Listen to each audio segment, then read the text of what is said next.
Tonight, an American with ties to the Bay Area is stuck in Cuba because of the coronavirus crisis. Mark Fitzpatrick traveled to Cuba from Spain last week, but now his friends are having difficulty getting in contact with him.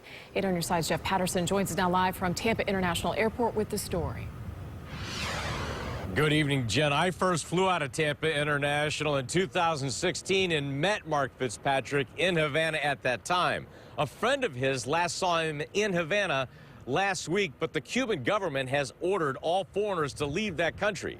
And right now, we can't reach Mark. In 2016, when I traveled to Cuba for the first time, I met American Mark Fitzpatrick in Old Havana. And he was optimistic about the future of tourism there. It was the #1 spot, I believe, for Americans in the Caribbean in the 50s, and I think it could probably be that way in the future. I'm sure it will be, actually. Fitzpatrick is a world traveler and a friend of Tampa travel guide Steve Rupert. He's my friend. I've known him for 35 years. Fitzpatrick traveled from Spain to Havana after Spain went into a nationwide lockdown because of the coronavirus, and Rupert met him in Havana.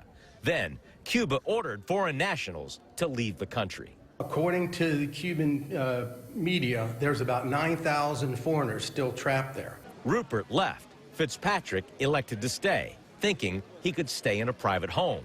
Well, the government said people that stayed in private houses can't stay there anymore, especially when they find out he's just come from Spain, which is a hotspot. The Cubans then ordered foreigners to quarantine in one hotel. Rupert says Fitzpatrick didn't think that would be safe.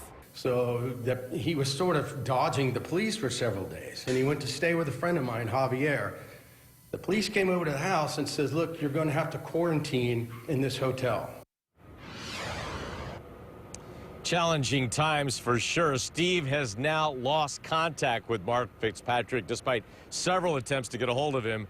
It's now unclear if he's still in Cuba or was able to flee and go someplace else.